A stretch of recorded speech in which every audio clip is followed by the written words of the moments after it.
సంవత్సరాల తరబడి government job కోసం వేచి చూస్తున్నారా? కేవలం 8 నెలల్లో మీ కల నెరవేర్చుకోండి. వెంటనే కింది నంబర్స్‌కి కాల్ చేయండి.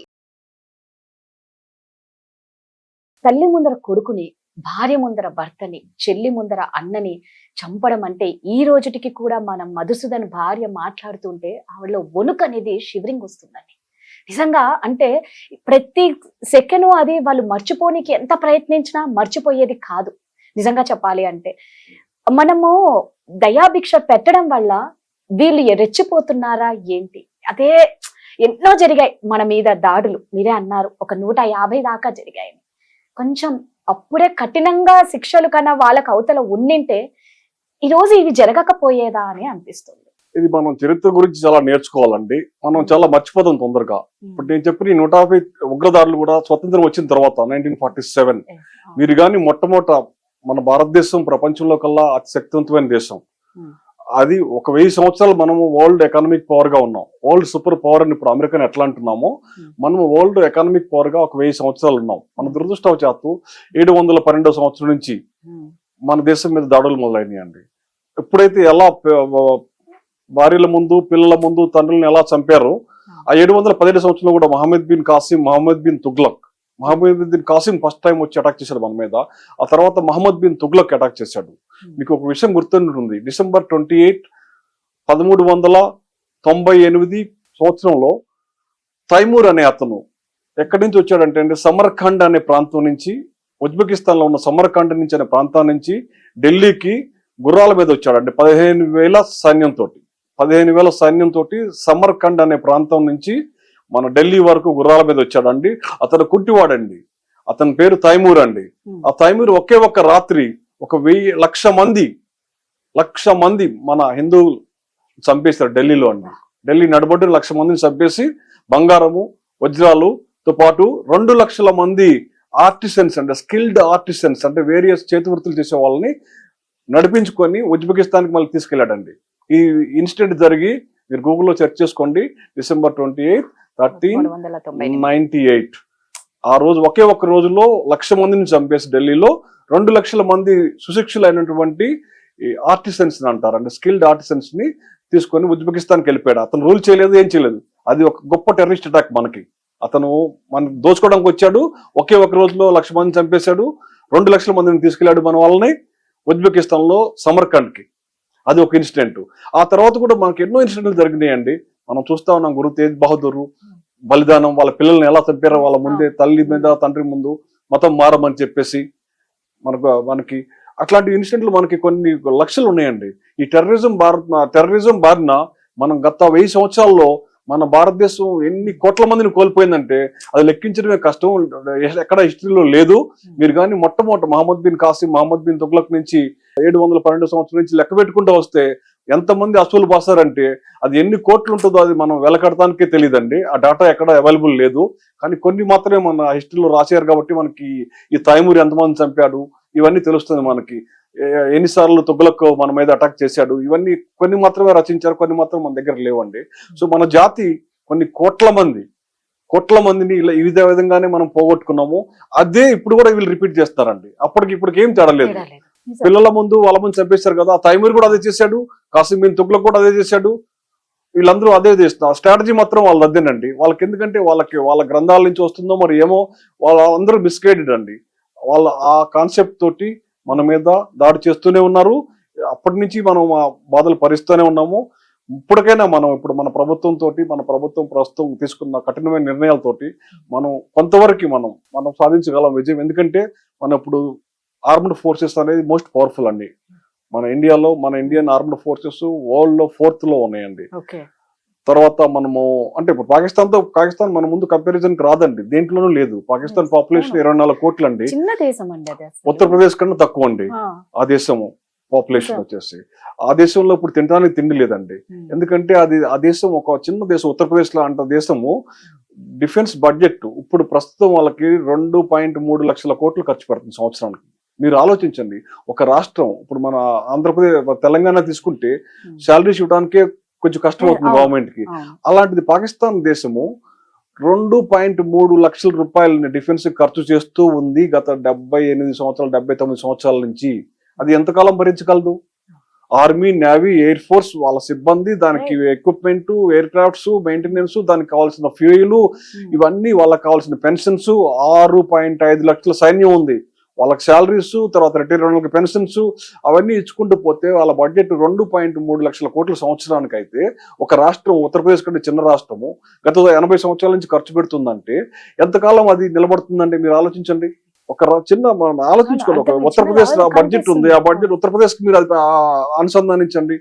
2 లక్షల కోట్లు ఉత్తరప్రదేశ్ బడ్జెట్ డిఫెన్స్ ఖర్చు పెట్టాలంటే ఉంటుందా? ఒక సంవత్సరం కూడా ఉండదు.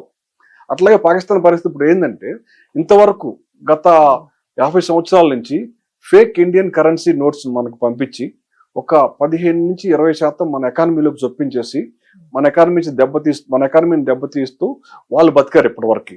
మనం ఎప్పుడైతే నోట్ బందీ అనేది మన ప్రభుత్వం చేసుకొచ్చిందో, ముఖ్యంగా పాకిస్తాన్ వెన్ను విరిగిపోయిందండి. పాకిస్తాన్ చాలా మనందరికి తెలుసు, పోలీసులకు కానీ అందరికి తెలుసు, ఇది ఇంటెలిజెన్స్ లో ఉండే వాళ్ళందరికీ తెలుసు. వాళ్ళు మన కరెన్సీని వాళ్ళ అఫీషియల్ ప్రెస్ లోనే ప్రింట్ చేస్తారండి. వాళ్ళ మిషన్స్ కూడా వాళ్ళు స్విట్జర్లాండ్ నుంచి కొంటారు, పేపర్ ఇంగ్లాండ్ నుంచి కొంటారు. మనం కూడా printing machine Switzerland, paper England నుంచి తీసుకున్నాం వాళ్ళ ప్రింటింగ్ పేపర్. వాళ్ళ అఫీషియల్ ప్రింటింగ్ మిషన్స్ నుంచే మన కరెన్సీ నోట్స్ ప్రింట్ చేసి మన ఇండియాలోకి నేపాల్ బార్డర్ ద్వారా పంపిస్తూ ఉంటారండి. అలా పంపిస్తూ మన ఎకానమీని దెబ్బతీస్తుంది. ఆ డబ్బులతో వాళ్ళు కులుగుతూ ఉండేవాళ్ళండి. అంటే మీరు చెప్పేదాన్ని బట్టి చూస్తే వాళ్ళు తాగే నీళ్లు మనం పెట్టిన భిక్ష, మన ఎకానమీతోనే వాళ్ళు బతుకుతున్నారు. మళ్ళా సిగ్గు శరం ఏం లేకుండా దొంగచాటుగా వచ్చి అమాయకులైన ప్రజల్ని బలి చేయడానికి నిజంగా ఆ పాకిస్తాన్ గవర్నమెంట్ ఎందుకు ఆ టెర్రరిజాన్ని అంతగా ఎంకరేజ్ చేస్తుందండి? మళ్ళీ ఈ రోజు విచిత్రం ఏంటంటే, ఒక యాంకర్ నిన్న న్యూస్, పాకిస్తాన్ యాంకర్ ఏడ్చుకుంటూ న్యూస్ చెప్తుంది. ఎందుకమ్మా ఏడుస్తున్నావు? అసలు ఎందుకు ఏడుస్తుందో ఆ కన్నా అర్థం కావాలి. మీరు చేసిందే అధర్మం, మనం ధర్మంగా పోయినాం, వాళ్ళకొకటి మెసేజ్ కూడా ఇచ్చాము, యుద్ధం జరగబోతుంది అని చెప్పి. వాళ్ళల్లో ఒక్క అమాయక ప్రజల్ని కూడా మన వాళ్ళు ఏం చెయ్యలేదు, ఓన్లీ ఉగ్రవాదుల మీదే టార్గెట్ పెట్టారు. కానీ ఎందుకు ఆ గవర్నమెంట్, ఆ ప్రపంచం అంతా కోరుకుంటుంది ఉగ్రవాదం నశించాలి, టెర్రరిజం అంతం చెయ్యాలి అంటే, ఆ పాకిస్తాన్ గవర్నమెంట్ మన నీళ్లు, మన డబ్బు, మన భిక్షతో బతుకుతున్న వాళ్ళు మనల్ని ఎందుకు దొంగచాటుగా ఇట్లా చేస్తూ ఉంటే గవర్నమెంట్ ఎట్లా గమ్మనుకుంటుందండి? మీరు పాకిస్తాన్ ఫార్మ్ అయింది మతమౌఢ్యంతో అండి. మా మతం వేరు, మేము హిందువులతో ఉండలేము, కలిసి ఉండలేము అని జిన్నా ప్రతిపాదించిన 2 దేశాల థియరీ, 2 నేషన్ థియరీ అంటారు. మాకు సపరేట్ దేశం కావాలి, మేము హిందువులతో ఉండలేము, మా మతం వేరు అని జిన్నా మన దేశాన్ని విడిగొట్టి తీసుకెళ్లాడు. వాళ్ళు మత ప్రాతిపదికగా దేశం ఏర్పడింది. మొన్న మీరు చూసే ఉంటారు, ఒక 4 నెలల ముందు, ఈ అటాక్ జరగడానికి 2 వారాల ముందు పాకిస్తాన్ ఆర్మీ చీఫ్ అన్నమాట జనరల్ ఆసిఫ్ మునీర్ ఒక సందేశం ఇచ్చాడు. మళ్ళీ ఏదైతే జిన్నా అన్నాడో, మన మతం వేరు, మన భాష వేరు, మనం హిందువులతో ఉండలేము, హిందువులది వేరు అని రెచ్చగొట్టాడు. అది రెచ్చగొట్టిన 1 వీక్ లోనే ఈ అటాక్ జరిగింది. కాబట్టి వాళ్ళు బతికేది ఈ మతమౌఢ్యంతో, మత పిచ్చితోటి. ఎంతకాలం వాళ్ళ మనసుల్లో ఈ మతమౌఢ్యం, మత పిచ్చి ఉంటుందంటే వాళ్ళు అప్పటి వరకు మనం మార్చలేమండి. వాళ్ళని ఆ ఫిలాసఫీ, వాళ్ళ మైండ్ సెట్ మార్చుకోవాలి. ఎప్పుడైతే మనం మిగతా వాళ్ళతో కలిసి ఉండాలి, మిగతా మతాలతో కూడా మనం కలిసి ఉండాలి, వాళ్ళని ఇబ్బంది పెట్టకూడదు అనే మార్పు వాళ్ళలో రావాలండి. అది రావాలంటే మామూలు అది సాధ్యం కాదు, అది ఇంపాసిబుల్. ఇప్పుడు చరిత్ర 1398 అంటే ఇప్పుడు ఏంటంటే 2025. దానికి హోప్ అంటే నేను ఊహాజనితం అండి. ఇప్పుడు నాది ఇది వస్తుంది అని మీరు అడిగారు కాబట్టి నేను చెప్పగలను. వస్తుంది అంటే నేను ఊహించే విధం ఏంటంటే, ప్రస్తుత డెమోక్రాటిక్ వేలో అది చాలా కష్టం అండి. ఒకవేళ ఇట్లాంటి మత ఘర్షణలు, అన్ని మన 10-15 రాష్ట్రాల్లో ఇదే విధంగా కానీ కొనసాగి సివిల్ గవర్నమెంట్ కంట్రోల్ చేయలేకపోతే, అట్లాంటి పరిస్థితుల్లో మిలిటరీ కానీ టేక్ ఓవర్ చేసినా, లేకపోతే డిక్టేటర్షిప్ కానీ టేక్ ఓవర్ చేసినా, ఇప్పుడు మీరు చూడండి చైనాలో తియాన్మన్ స్క్వేర్ అనే ఒక జరిగిందండి. విద్యార్థులు అందరూ నిరసన చేస్తుంటే ఒక 2300 మంది విద్యార్థులు నిర్దాక్షిణ్యంగా గన్స్, మోటార్స్ పెట్టి కాల్చేశారు చైనాలో, తియాన్మన్ స్క్వేర్ ఇన్సిడెంట్.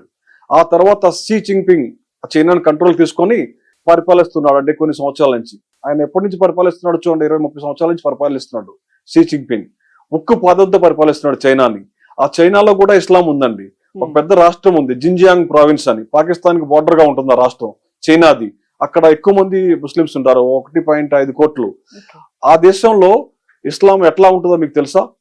అక్కడ బుర్కా ప్రొహిబిటెడ్, ఆ. రోజా ప్రొహిబిటెడ్, ఓకే. రోజా చేయకూడదు, ఆ, మొహమ్మద్ అనే పేరు మగపిల్లాడికి పెట్టకూడదు.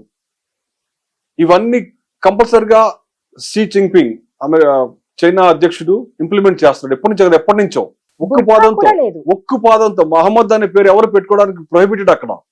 అక్కడ మసీదులు కూడా మినరెట్స్ ఏ ఉండకూడదు. చైనా ఆర్కిటెక్చర్ స్టైల్లో వాళ్ళ మసీదులు కట్టుకోవాలి.